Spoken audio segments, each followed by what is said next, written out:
दर्शकवृन्द नमस्कार। उन्नत कृषि कार्यक्रममा यहाँहरूलाई स्वागत छ। आज हामी गहुँ बालीको जानकारी दिन यहाँहरू समक्ष उपस्थित भएका छौँ। दर्शकवृन्द, तपाईहरू देख्न सक्नुहुन्छ अबको केही दिनमा गहुँ बालीलाई भित्र्याउने समय हुन लागेको छ। गहुँ बाली भित्र्याउँदा के गर्नुपर्छ र सुरक्षित तरिकाले लामो समयसम्म गहुँ भण्डारण कसरी गर्न सकिन्छ लगायतको कुराको जानकारी दिन आज हामीसँग हुनुहुन्छ कृषि अनुसन्धान निर्देशनालय लुम्बिनी प्रदेश बाँके खजुराका गहुँ बाली विज्ञ रामदास चौधरी। हामी उहाँसँग कुराकानी गर्नेछौँ। कृषि अनुसन्धान निर्देशनालयले गहुँ बाली क्षेत्रमा चाहिँ कस्तो अनुसन्धान गरिरहेको छ? कृषि अनुसन्धान निर्देशनालयले गहुँ बालीमा विभिन्न गहुँका जातीय विकासमा काम गर्दै गइरहेछ र विभिन्न खेती प्रविधि त्यही जातहरूलाई हामी कसरी राम्रोसँग व्यवस्थापन गरेर बढीभन्दा बढी उत्पादन दिनको लागि विभिन्न प्रविधिहरू पनि विकास हामी गरिरहेछौँ र यो अनुसन्धानले गर्दै गइरहेछ। जसमा जातीय विकासमा अब हामी यो तराई, हाम्रो नेपालको यो तराई क्षेत्रमा जस्तै गहुँ बालीका जातहरू यस्तो हुन्छन् कि गहुँ बाली विभिन्न जलवायुमा हामी खेती गर्छौँ। जस्तै उच्च पहाड, मध्य पहाड र तराई, जुन अहिले हामी यो कृषि अनुसन्धान निर्देशनालयमा छ, यो तराई क्षेत्रमा छ। यो तराई क्षेत्रको लागि हामी त्यही अनुसार किसानहरूको लागि विभिन्न जातहरू हामी विकास गर्छौँ र जात विकास हुने क्रममा किसानलाई कस्तो प्रकारको जातको आवश्यकता छ त्यो हेरेर, जस्तै कहीँ किसानहरूले अलिक चाँडै लगाउँछन् र त्यो चाँडै लगाउने जात पनि छुट्टै हुन्छ र ढिलो लगाउने जात पनि छुट्टै हुन्छ र कहीँ जहाँ सिँचाइको सुविधा हुन्छ त्यहाँको लागि पनि छुट्टै जात हुन्छ। कहीँ किसानहरूको यस्तो पनि छ जहाँ आकाशेभरमा खेती गर्छन्, त्यहाँ सिँचाइको सुविधा छैन, त्यस ठाउँको लागि पनि, त्यस्ता किसानहरूको लागि पनि हामी रेनफेड भन्छौँ, आकाशेभरमा खेती गर्ने जात पनि विकास गरिरहेछौँ। र तत्काल अहिले यस्तो अवस्था पनि आएछ जुन जातीय विकास गर्दाखेरि, किनभने अब मान्छेहरूमा विभिन्न पोषक तत्त्वको कमी, जस्तै बोट बिरुवामा थियो विभिन्न तत्त्वहरू हामी प्रयोग बाहिरबाट गर्थ्यौँ, त्यस्तै अहिले मान्छेमा विभिन्न पोषक तत्त्वहरूको कमी भइरहेछ। त्यसले गर्दा अहिले हामीहरू विभिन्न त्यो जातमा नै विभिन्न हामी बायोफर्टिफाइड भन्छौँ, विभिन्न सूक्ष्म तत्त्वहरू हुन्छन्, जस्तै जिङ्क, आइरन युक्त गहुँहरू, हामी त्यस्ता पनि जातहरू अहिले विभिन्न जातहरू हाम्रो यो के भन्छन् हाम्रो अन्तर्राष्ट्रिय गहुँ बाली अनुसन्धान कार्यक्रमबाट हामी त्यहाँबाट ल्याएर यो क्षेत्रको लागि, यो जलवायुको लागि कुन जात उपयुक्त छ भने पछि यस्तै अनुसन्धान गर्दै क्रममा अनुसन्धानका विभिन्न चरणहरू हुन्छन् जुन अहिले हामी यहाँ जुन फार्मभित्र अनुसन्धान गर्छौँ, यो हामी विभिन्न वैज्ञानिक प्रविधिहरूको रेखदेखमा गर्छौँ र यहाँबाट उत्कृष्ट जातहरूलाई फेरि हामी किसानका, हाम्रो विभिन्न यो अनुसन्धान केन्द्रको बाह्य अनुसन्धान स्थलहरू छन् विभिन्न जिल्लाहरूमा, यहाँ हामी राम्रो देखिएका जातहरूले जबसम्म किसानहरूले मन पराएनन् भने त्यो त राम्रो हुँदैन। त्यसैले हामी किसानहरूको खेतमा यहाँबाट राम्रो उत्कृष्ट नतिजा दिएका जातहरू 5-6वटा जात हामी किसानको खेतमा लगेर उनीहरूको रेखदेखमा हामी अनुसन्धान गर्छौँ र त्यसबाट निस्केका नतिजाहरू, उनीहरूले मन पराएका जातहरू हाम्रो यस्तै विकास हामी उन्मोचन भन्छौँ। त्यो फेरि सरकारले उन्मोचन गरेपछि त्यसका विभिन्न स्तरका बिउहरू उत्पादन गरेर विभिन्न कम्पनीहरू, किसानहरूलाई हामी वितरण गर्ने काम गरिरहेछौँ। बाँके लगायत पश्चिम तराईमा चाहिँ गहुँको कुन जात उपयुक्त मानिन्छ? यस्तो छ, यो जुन जात हुन्छन् अहिले यसको नाम हुँदैन। यो विभिन्न अनुसन्धान गर्दाखेरि जुन हामी ब्रिडरहरू भन्छन्, जुन जातीय विकासमा काम गरिरहेका हाम्रा प्रजननकर्ताहरू हुन्छन्, उनीहरू कोडिङको रूपमा नाम राखेको हुन्छन्। जस्तै अब र त्यो जबसम्म जब उन्मोचन हुँदैन त्यसको जात कोडको रूपमा हुन्छ र पछि आएर त्यसलाई हामी अब कुन क्षेत्रको लागि, जस्तै जुन अहिलेसम्म पुराना जातहरू पनि विकास भएछन् कि किसानलाई सजिलो होस् बुझ्नको लागि। जस्तै मानिलिनुहोस् अहिले यहीँ एउटा अब जुन जातहरू छन्, बाणगङ्गा भयो, विजय भयो, पहिला यिनीहरूको कोडको रूपमा नाम थियो र अहिले पछि जब उन्मोचन गर्दाखेरि विभिन्न प्राविधिकहरूको राय सल्लाहमा यो जातलाई हामी कुन नाम दिन्छौँ त्यही अनुसार हामी नाम राखेर फेरि त्यो किसानहरू कहाँ जान्छ। जस्तो यहाँबाट किसानहरूलाई गहुँको बिउ दिँदाखेरि चाहिँ उहाँहरूले मन पराउने नपराउने कुरा गर्नुभयो, उहाँहरूले दाना हेरेर मन पराउने हो कि त्यसको मापन क्वालिटी के हुन्छ त्यसमा? यसमा सबै गुण उनीहरू हेर्छन्। सबभन्दा बढी कुनै पनि गहुँकै जातमा हामी कुरा गरिरहेछौँ, किसानहरूले उत्पादन खोज्छन् कि कुन जातको उत्पादन उनीहरूलाई बढी हुन्छ त्यही र खानामा पनि कस्तो छ। गहुँमा विभिन्न जातहरू छन्, त्यसको खानामा पनि विभिन्न प्रकारका जुन हामी रोटी बनाउँछन्, के बनाउँछौँ त्यो पनि त्यही अनुसार कुन मिठो लाग्छ खानामा त्यो पनि प्रयोग गर्छन्। र किसानहरूलाई यहाँ जुन हामी काम गरिरहेछौँ जसको दाना अलि मोटो हुन्छ, बोल्ड हुन्छ, अलि ठुलो दाना भएका गहुँहरूलाई किसानहरूले बढी मन पराएका हुन्छन् र त्यही जातहरू खोजिरहन्छन्। सिँचाइ नहुने ठाउँमा पनि गहुँ बाली खेती गर्न सकिन्छ हजुरको कुरा अनुसार कसरी सकिन्छ त्यो पनि भन्नु। यस्तो छ जस्तै गहुँ बाली यस्तो बाली हो कि त्यसलाई सिँचाइ त चाहिन्छ। अब विभिन्न अवस्थाको त्यसको छ प्रविधिमा हामी गर्दाखेरि कुन अवस्थामा कुन सिँचाइ हामी दिन सकेनौँ भने त्यो उत्पादनमा फरक पर्छ। तर जुन हामी यहाँ अब जहाँ किसानहरूलाई त अब कुनै कुनै यस्तो किसान यस्तो ठाउँ पनि छ कि खेती गर्न चाहन्छन् र त्यहाँ अलि हामी त्यस्तो जात विकास गर्छौँ कि अलि सुक्खा मतलब सिँचाइ नभएपछि केही न केही उत्पादन दिएर जान्छन् र यस्तो जात पनि विकास भएछ जुन कि हामी छरिदिएपछि सिँचाइ छैन भने जस्तै सिँचाइ भएपछि त्यो जातले त एकदम राम्रो उत्पादन दिन्छ। पानी त चाहिन्छ तर पानी नभएपछि त्यो जातले यस्ता रेनफेड हामी भन्छौँ आकाशेभरमा यदि पानी नपरे सुक्खा क्षेत्रमा पनि उनीहरूले केही न केही उत्पादन दिएका हुन्छन् र त्यस्तो जात पनि हामी विकास गरिसकेका छौँ। त्यसमा गहुँको जात अनुसार गर्ने रेखदेख र मेहनत फरक फरक हुन्छ होइन, जात अनुसार हुँदैन तर हामी जात अनुसार जुन हाम्रो प्रविधिमा छर्ने समय फरक फरक हुन्छ। जुन हामी खेत बाली लगाउँछौँ नि त्यो जात अनुसार त्यो फरक फरक हामी हुन्छ। जस्तै किसानहरूको कुनै जग्गा धान काटेपछि चाँडै खाली भयो त्यसमा कुन जात लगाउने। कुनै कुनै किसानको यस्तो हुन्छ यो हाम्रो गहुँ बाली जुन हो धान बाली लगाएपछि जुन हिउँदे बालीको रूपमा हामी प्रयोग गर्छौँ। कुनै कुनै किसान यस्तो हुन्छन् कि उनीहरू जुन धान लगाएछन् अलि ढिलो हुने जात। अब त्यो ढिलो ठाउँमा जब धान हार्भेस्ट गरेपछि त्यसको लागि कुन जात उपयुक्त छ त्यही अनुसार जात फरक फरक हुन्छन्। चाँडै लगाउने जात एउटा मध्यम लगाउने जात र अर्को ढिलो पनि हामी लगाउने जातहरू हुन्छन्।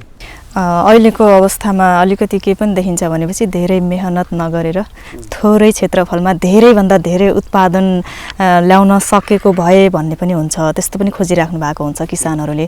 त्यसको लागि चाहिँ के भन्नुहुन्छ, कसरी गर्ने होला? यही हो, त्यसको सबभन्दा पहिला जुन हामी किसान प्रविधिमा जाउँ जस्तै खेती प्रविधि जब गर्दाखेरि जात त हामी विकास गरौँ र जात यस्तो हुन्छन् जातले मात्रै उत्पादन दिँदैन।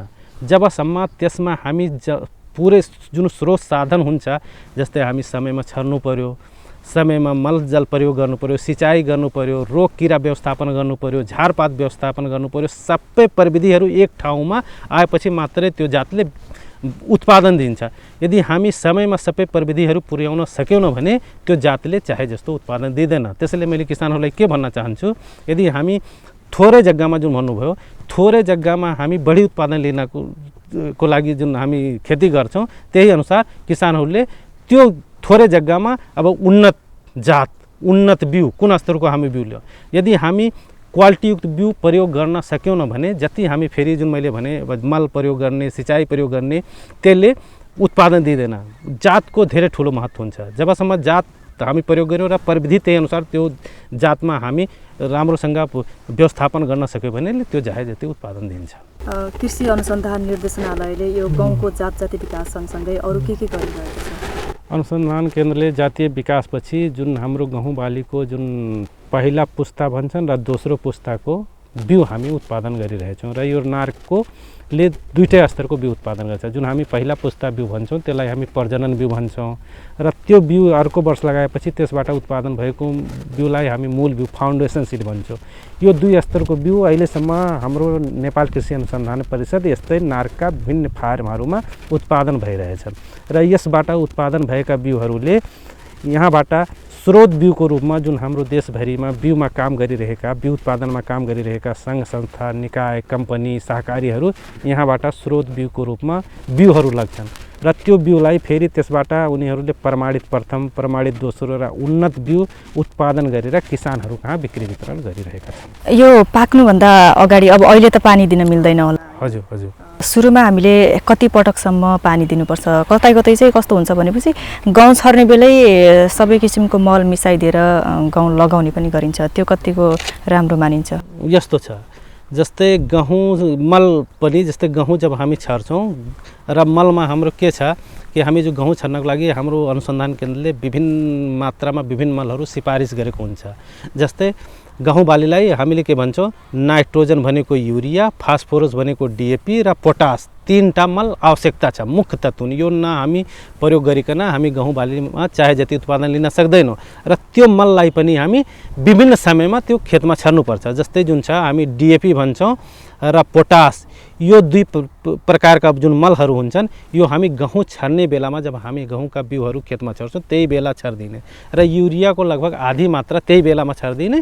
त्यसपछि जुन युरिया हाम्रो बाँकी बच्चा त्यो हामी दुईचोटि सिँचाइ गरेपछि लगभग एउटा पहिलो सिँचाइपछि र अर्को जब बाला निस्कनुभन्दा पहिला जब हामी सिँचाइ गर्छौँ मल बोट बिरुवा लिनको लागि माटोमा चिस्यान नभइकन बोट बिरुवाले मल राम्रोसँग लिन सक्दैन। त्यही अनुसार जब माटोमा चिस्यान गरेपछि हामी मल छरिदिएपछि किसानहरूले त्यो मलजल राम्रोसँग लिएर उत्पादन दिन्छ। र सिँचाइको जुन कुरा गर्नुभयो अब माटोको अवस्था गर्दा हेरेर नै सिँचाइ गहुँ बालीलाई आवश्यकता पर्छ। जस्तै गहुँ बालीमा पानी चाहिँदैन तर माटोमा चिस्यानको मात्रा चाहिन्छ। चिस्यान नभइकन बोट बिरुवाले मलजल लिन सक्दैनन् र चाहे जति उत्पादन दिन सक्दैनन्। र सिँचाइको बारेमा अनुसन्धानले के भनेछ गहुँ बालीको विभिन्न अवस्था हुन्छ त्यो प्रत्येक अवस्थामा सिँचाइ दिनुपर्छ। तर यदि कहीँ कुनै कारणवश आकाशे पानी परिदियो माटोमा चिस्यान छ भने सिँचाइ दिनु पर्दैन। जस्तै हामी एउटा सिँचाइ भन्छौँ जुन किसानलाई एउटै सिँचाइ मात्रै उपलब्ध छ त्यो 20 देखि 25 दिनमा गहुँ छरेको 20 देखि 25 दिनको बिचमा छरिदिनुपर्छ। त्यो हाम्रो CRI स्टेज भन्छौँ, सहायक जराहरू निस्किन्छ। त्यो बेलामा यदि माटो अलिक खुक्लो भएन गिलो भएन भने त्यो जराहरूको विकास हुँदैन र उनीहरू चाहे जति हाम्रो ग्रोथ हुँदैन। त्यसपछि के भनेछ गाज आउने बेलामा गहुँ बालीको गाज आउने बेलामा 40 देखि 45 दिनमा हुन्छ। त्यो बेलामा पनि माटोमा चिस्यान चाहिन्छ। अर्को हुन्छ 60-65 दिनमा त्यो गाठो भन्न गहुँ माथि बढ्छ त्यो बेलामा पनि माटोकोमा चिस्यानको आवश्यकता पर्छ। अर्को लगभग 80 दिनमा त्यो मिल्किङ स्टेज भन्छ कि दुध आउने बेलामा पनि सिँचाइ चाहिन्छ। अर्को हुन्छ हाम्रो लगभग 95-90-95 दिनमा त्यो पुष्ट हुने बेलामा र एउटा काट्नुभन्दा पहिले पाक्ने बेलामा लगभग 5-6वटा सिँचाइ चाहिन्छ। तर सबै किसानहरूले त्यति सिँचाइ दिन सक्दैनन्। कम्तीमा गहुँमा 2-3वटा सिँचाइ एउटा 20 देखि 25 दिनमा एउटा 60 देखि 65 दिनमा दुईटा सिँचाइ दियो भने पनि हामी गहुँलाई उत्पादन लिन सक्छौँ। अब गहुँ भित्र्याउने बेला पनि हुँदैछ हैन, गहुँ भित्र्याउने बेलामा चाहिँ सुरक्षित तरिकाले गहुँ कसरी भित्र्याउने? अब यस्तो छ गहुँ जस्तै गहुँ यस्तो बाली हो हाम्रो तराईमा के भन्छन् यो एउटा छ कि यो के भन्छन् भगवानको भलमा रबको हातमा यो बाली हुन्छ र यो बेलामा यहाँ तराईमा बढी हावाहुरी पानी पनि आउन सक्छ। तर अब गहुँको जुन हामी अवस्था छ लगभग यो 10-15 दिनमा यो गहुँहरू सबै भित्र्याउने बेला आउँछ। त्यसैले मैले किसानहरूले के भन्छु कि किसानहरूको जहाँ जस्तो जे स्रोत साधन छ जस्तै ठुला किसानहरूको छन् भने त्यो विभिन्न अहिले हाम्रो मेकनाइजेसन आइसकेछ। ठुला कम्बाइनहरूले एकैचोटि गएर गहुँहरूलाई हार्भेस्ट गरिदिन्छन्। कुनै अलि मध्यम किसानहरू छन् त्यो हातले काटेर रिपरले काटेर विभिन्न थ्रेसरहरू गर्छन्।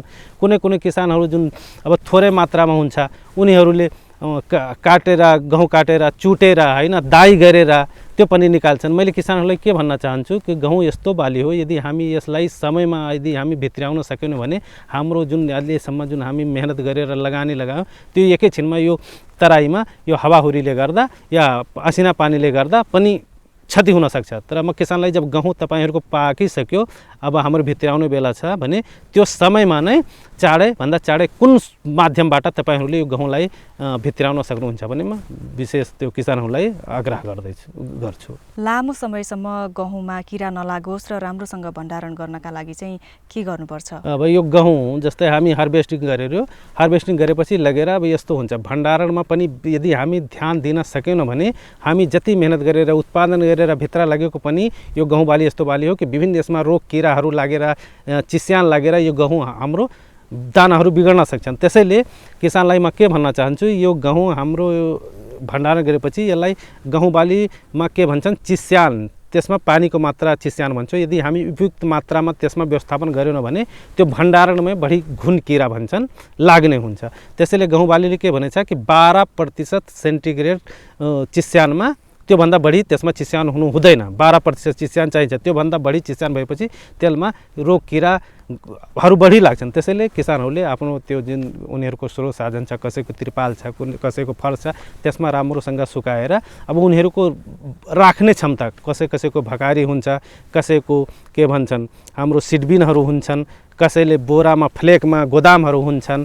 अब गोदाममा फ्लेकमा राख्दाखेरि अब बोरामा भरेर कि माटोमा र दिवालमा नछुइकन, किनभने दिवालमा छोएपछि त्यसमा हाम्रो चिस्यानको मात्रा तान्छ। त्यसैले त्यसलाई अब राम्रोसँग फ्लेगमा राखेर बोरामाथि बोरा राखेर र यस्तो ठाउँ त्यहाँ चाहिन्छ कि यदि हामी खुल्ला भयो मोइस्चर पस्यो भने त्यसमा चिस्यान पस्छ र गहुँमा रोग किरा लागिहाल्छ। र कहीँ अहिले धेरै समयको लागि हामी राख्न चाहन्छौँ भने अब सिड बिनमा राखेर अहिले बजारमा त्यो हाम्रो विषादी पनि आउँछ। अहिलेसम्म के भन्छन्, हाम्रो क्विक फास्ट भन्छन्, सेल्फास भन्छन्। राम्रोसँग यो 1 कुन्टल बिउमा एउटा हाम्रो ट्याब्लेट भन्छौँ र त्यसलाई यस्तै त्यो धेरै हानिकारक हुन्छ, फ्युमिगेन्ट हुन्छ। त्यसलाई कपडामा राम्रोसँग बाँधेर त्यसमा राखिदिने कि हाम्रो गहुँसँग नहो र राम्रोसँग ढाकिदिए पनि त्यो के भन्छन्, त्यो ग्यास हो। ग्यास त्यसमा भरेपछि त्यसमा घुन किरा लाग्दैनन्। यदि हामी खुल्ला रहन्छ भने चाहिँ ग्यास उडेर जान्छ र रोग किराहरू सचाउँछन्। त्यसैले त्यसलाई राम्रोसँग बन्द गरेर त्यसमा अब स्वास्थ्यमा त अब असर त कडै विषादी हो, तर राख्दै राख्दै त्यो पछि हामी जब युज गर्छौँ त्यसलाई खोलिदिएपछि त्यो ग्यास हो निस्किहाल्छ र हाम्रो गहुँ अब लामो समय यदि राखिन्छ भने त्यो विषादी प्रयोग गर्ने, लामो समय राखिन्न भने समय समयमा हाम्रो जहाँ हामी गोदाममा राखेछौँ, स्टोरमा राखेछौँ, समय समयमा त्यो हेर्दै गर्ने, रेखदेख गरेपछि यदि हामी अब किरा लागेछन् भने मात्रै प्रयोग गर्ने, नत्र विषादी त हानिकारक नै हो, विषादी प्रयोग गर्नु हुँदैन। किसानहरूले भण्डारण पनि गहुँ त 2 थरीबाट गर्नुपर्छ होला, किनभने एउटा चाहिँ खाने गहुँ हुन्छ, एउटा चाहिँ अर्को सालको लागि बिउ बेला बेलामा वर्षमा किन्न पनि त्यति सम्भव नहोला। यसको भण्डारणको विधि एउटै हो? भण्डारणको विधि एउटै हो। जहाँ हामी भण्डारण गरौँ, सुरक्षित गरौँ र सक्दो चाहे त्यसमा अब समय समयमा 10 दिन 15 दिनमा हामी त्यो आफ्नो राखेको जुन हाम्रो जहाँ हामी गहुँका बिउहरू या खाद्यान्न गहुँ हामी राखेछौँ भने समय समयमा रेखदेख गरेपछि त्यसमा यदि हाम्रो रोग किरा लागेछ भने त्यही अनुसार त्यसको समय समयमा व्यवस्थापन गर्नुपर्छ। यो वर्षको गहुँ बाली उत्पादनको अवस्था के छ, कति जति चाहिँ गहुँ उत्पादन हुन्छ भन्ने अनुमान गर्नुभएको छ? जबसम्म हामी मौसम समयलाई ध्यान दिन सकेनौँ भने हामी चाहे जति उत्पादन लिन सकेनौँ। तर यो अहिलेको अवस्था जुन यो वर्ष जुन मौसम अहिले देखाइरहेछ कि गहुँ जुन हामी छरेपछि जब हाम्रो चिसो हुन्छ, शीतलहर भन्छन् कि तराईमा, त्यो नआएपछि राम्रोसँग ग्रोथ हुँदैन। तर यो वर्षकोमा अलि त्यति चिसो भएन, त्यसैले किसानहरूको खेतमा गहुँहरू अहिले अरू जुन वर्ष बढी चिसो हुन्छ त्यस्तो अहिले देखिए छैन। र एउटा के भन्छन्, यो चिसोपछि र पानी पनि परेन। जस्तै जुन वर्ष जस्तै जसको सिँचाइ सुविधा थियो त्यो किसानले त आफ्नो 1-2 चोटि सिँचाइ गरेछ।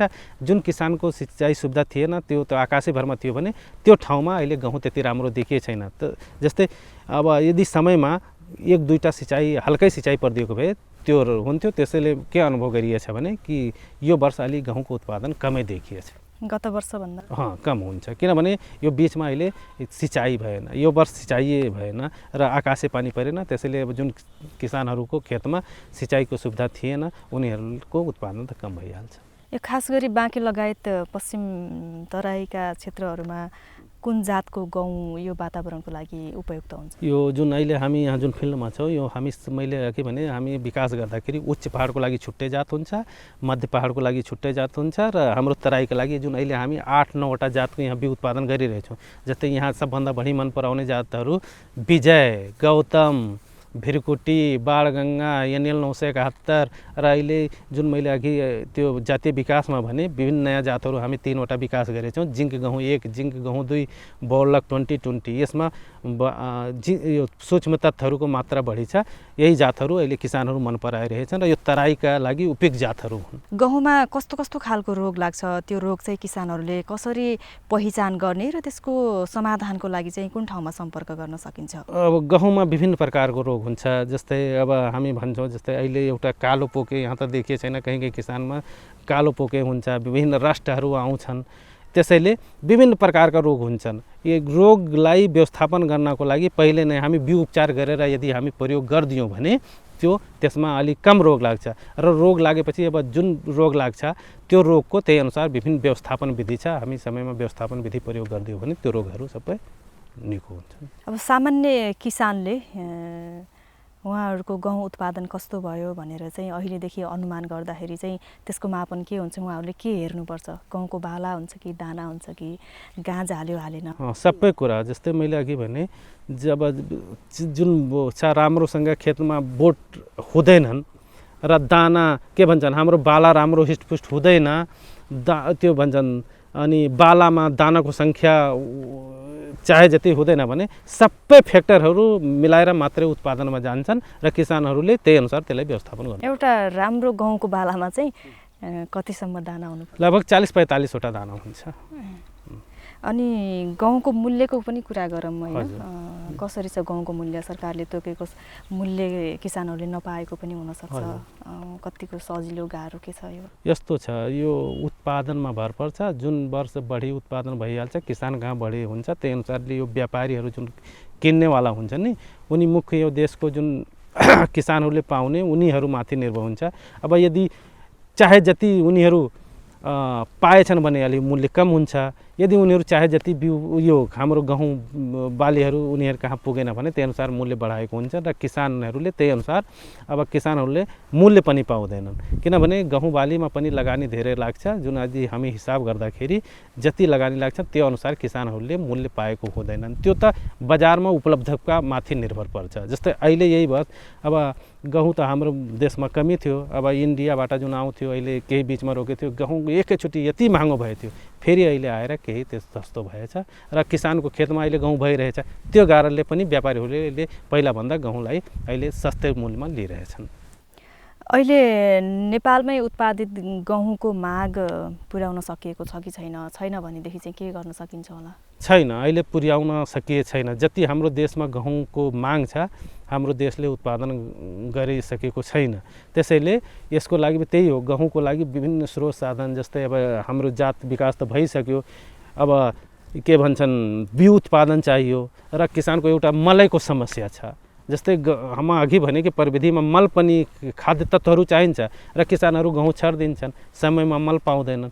यदि समयमा हामी मल प्रयोग गर्न सक्यौँ भने हामी चाहे जति उत्पादन लिन सक्दैनौँ। र अरू ठाउँमा मुख्य मैले भने पानी सिँचाइ पनि, यदि सबै ठाउँमा सिँचाइ भइदियो भने त जस्तै यहीँ फिल्डमा जुन गहुँ देखिएछ किसानको खेतमा यस्तै देखिन्थ्यो र प्रविधि जुन छ त्यो प्रविधिहरू पनि किसान कहाँ पुग्नु पर्यो। यो सबै मिलेर मात्रै गहुँको उत्पादन बढाउन सकिन्छ। गहुँ खेतीमा आउने जुनसुकै समस्याको लागि परामर्शको लागि चाहिँ किसानहरूले कुन कुन ठाउँमा सम्पर्क राख्न सक्नुहुन्छ?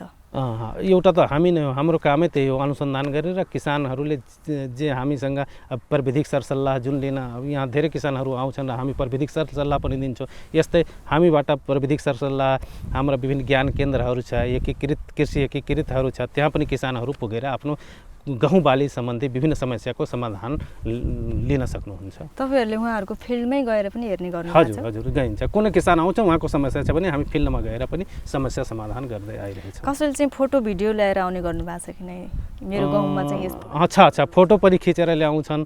अनि कुनै पनि बालीको समस्या आउँछ भने उनीहरू फोटो र त्यो बाली नै लिएर आउँछन्, यस्तो समस्या छ, यसको के गर्नु पर्यो। यदि हामी त्यो यहीबाट त्यो यदि भन्न सक्यो भने यो समस्या छ, यो गएर प्रयोग गरिदिनु, जस्तै रोग छ, किरा छ, के लागेछ, यदि भएन भने हामी किसानको खेतैमा गएर त्यो समस्या समाधान गरिरहेछौँ। अहिलेका किसान भनौँ अथवा नयाँ युवाहरूमा चाहिँ यो गहुँ खेतीतर्फको आकर्षण चाहिँ कस्तो पाउनु भएको छ? उहाँहरूलाई चाहिँ गहुँ खेतीतर्फ आकर्षित गर्न के गर्न सकिएला? आकर्षण त अब यही हो, अब युवाहरू, हाम्रो देशको जुन युवा भन्नुभयो, युवा अहिले नेपालको जुन खेती छ युवाको भलमा छैन। युवाहरू अहिले हाम्रो विदेशिएकै छन्। मुख्य जुन यहाँ घरमा जुन बसेको हुन्छन् बुढापाका उनीहरूमाथि नै, महिलाहरूमाथि, जहाँ हामी फिल्डमा जान्छौँ वहाँ बढी महिलाहरू हुन्छन्। त्यसैले अब युवालाई आकर्षण गर्नको लागि अब त्यही अनुसार सरकारले केही आफ्नो नीति निर्देश अपनाएर उनीहरूलाई कसरी हुन्छ त्यो खेतीप्रति आकर्षण गर्नको लागि सरकारले केही नीति निर्देश गरेर युवाहरूलाई खेतीमा जबसम्म जोड्दैन तबसम्म राम्रोसँग खेतीको विकास हुन सक्दैन। यो गहुँ खेतीमा चाहिँ किसानहरूलाई के कस्तो सेवा सुविधा छ? जस्तो अरूतिर जस्तो पशुपालनतिर चाहिँ बिमा हुने गरेको छ हैन, अनुदानहरू हुन्छ, यसमा चाहिँ यसमा अब खेतीको लागि हुँदैन, तर जुन बिउ उत्पादनमा काम गरिरहेछन् विभिन्न सहकारी समूह कम्पनीहरू उनीहरू बिमा गराइरहेछन् र विभिन्न हाम्रो सरकारी जुन निकायहरू छन् जस्तै ज्ञान केन्द्र एकीकृतले यिनीहरू जुन बिउमा काम गरे बिउ उत्पादनमा उनीहरूलाई अनुदान स्वरूप यति गहुँका हेक्टर प्रति यति अनुदान रूपमा केही सहयोग गरेर बिउ उत्पादनमा काम सहयोग गरिरहेछन्। र व्यावसायिक रूपमा गहुँ खेती गर्नुहुने किसानहरूलाई चाहिँ के भन्न चाहनुहुन्छ, कसरी गर्ने? अब म यही भन्छु किसानलाई, यो समग्रमा जुन व्यवस्थित रूपमा खेती गरिरहेछन् त्यही हो। उनी व्यवस्थितमा खेती जस्तै किसानहरूले बिउमा बढी जोड दिनु पर्यो र जबसम्म हामी उन्नत बिउ किसान कहाँ पुर्याउन सक्दैनौँ तबसम्म किसानको उत्पादन पनि बढ्दैन र यो प्रविधि साथसाथै प्रविधि पनि पुर्याउनु पर्यो। जुन व्यवसायिक किसानहरू हाम्रो यहाँ छन् उनीहरू व्यवसायमा जस्तै हामी जुन बाली उत्पादन गर्छौँ यदि हामी त्यही खाद्यान्नको लागि उत्पादन गर्यो भने त्यसको मूल्य कम पाइन्छ। यदि त्यहीलाई अलिकता व्यवस्थापिक तरिकाले हामी बिउ उत्पादन गरेर गयो भने किसानहरूको जुन हाम्रो व्यवसायिक किसान छन् त्यो बिउमा बेचेपछि त्यसको मूल्य बढी पाउँछन् र त्यसमा आकर्षित बढी हुन्छ। किसानहरूले गहुँको बिउ किन्नु पर्दाको अवस्थामा किन्न खोज्नु भयो भने चाहिँ उन्नत जातको बिउ भनेर कतै ठगिनु भएको पनि हुनसक्छ, भ्रममा पर्नुभएको हुनसक्छ, यो बिउ चाहिँ उन्नत जातको बिउ हो भनेर होइन। ठ्याक्कै कसरी छुट्याउने? यस्तो हुन्छ जस्तै मैले अघि भने नि बिउका विभिन्न स्तरहरू हुन्छन्। जुन प्रजनन बिउ हुन्छ, मूल बिउ हुन्छ, जो हाम्रो यो नारका अन्तर्गत उत्पादन हुन्छ र त्यसमा ट्याग लागेको हुन्छ, प्रमाणीकरण गरेको हुन्छ। हाम्रो बिउ बिजन प्रयोगशालाले बिउ बिजन गुणस्तर नियन्त्रण कार्यालयले त्यसमा ट्याग लगाएको हुन्छ। जबसम्म त्यो ट्याग लागेको हुँदैन त्यो बिउ हुँदैन। त्यसपछि सहकारी समूह कम्पनीहरूले पनि बिउ लग्छन्। अब कुन स्तरको बिउ हो प्रमाणीकरण गराउँछन् भने प्रमाणित बिउ एसक्युसीबाट गराउँछन्। यदि उन्नत बिउ छ भने त्यसबाट उत्पादन भएको बिउ उहाँ आफै ट्याग लगाउँछन् र त्यसको पुरै जिम्मेवार उनीहरू आफै लिन्छन्। केही बिउमा केही कमी कमजोरी भयो भने त्यो कम्पनी सहकारी संस्थाहरूले जिम्मेवार हुन्छ र अरू 3 स्तरको 2 स्तरको बिउ प्रजनन बिउ र प्रमाणित बिउ हाम्रो बिउ बिजन गुणस्तर नियन्त्रक कार्यालय जिम्मेवार हुन्छ र हाम्रो प्रजनन बिउ हाम्रो नार केही कमी कमजोरी भयो भने त्यही अनुसार त्यसमा ट्याग लागेको हुन्छ। त्यो ट्यागको कलर पनि हुन्छ। जबसम्म त्यो ट्याग लाग्दैन त्यो हामी बिउ हुँदैन। त्यसैले किसानहरूले बिना प्रमाणीकरणको बिउ ट्याग लागेको बिउ नकिन्नु होला उहाँहरूलाई आग्रह गर्छु। अब अन्त्यमा गहुँको जातहरू र प्रविधिको विषयमा अन्य केही छ भने? अब त्यही हो जात र प्रविधि मैले अघि भनिदिएँ। अब जस्तै उच्च पहाडको लागि छुट्टै जातहरू छन्, जस्तै मध्य पहाडको लागि विभिन्न जातहरू हामी विकास गरेका छौँ र जुन अहिले हामी तराईमा हामी लगभग अहिले 20-25 वटा तराईका जातहरू छन् जुन अहिले यहाँ किसानले बढी मन पराएका जातहरू मैले अघि भनिसकेँ। यही सबै जात हुन् गौतम, विजय, भिरकुटी, बाणगङ्गा, NL 971, BL 4341, जिङ्ग गहुँ 1, जिङ्ग गहुँ 2, बोलक 2020 भिरकुटी यिनी जातहरू किसानहरूले भरपर्दो स्रोत साधनबाट किनेर उन्नत बिउहरू प्रयोग गरेपछि उनीहरूको उत्पादन राम्रो उत्पादन लिन सक्छन्। दर्शकवृन्द, नेपालको तेस्रो मुख्य खाद्यान्न बालीको रूपमा रहेको गहुँ थोरै लगानीमा पनि धेरै उत्पादन गर्न सकिन्छ। हामीले समयमै उपयुक्त जातको पहिचान गरेर गहुँ बाली गर्न सक्यौँ भने हामी आत्मनिर्भर बन्न सक्छौँ भन्दै आजलाई उन्नत कृषि कार्यक्रमको समय सकिएको छ। अर्को हप्ता फेरि हामी जानकारीमूलक विषयवस्तुका साथ उपस्थित हुने नै छौँ। त्यतिन्जेलसम्मका लागि बिदा हुन्छौँ। नमस्कार।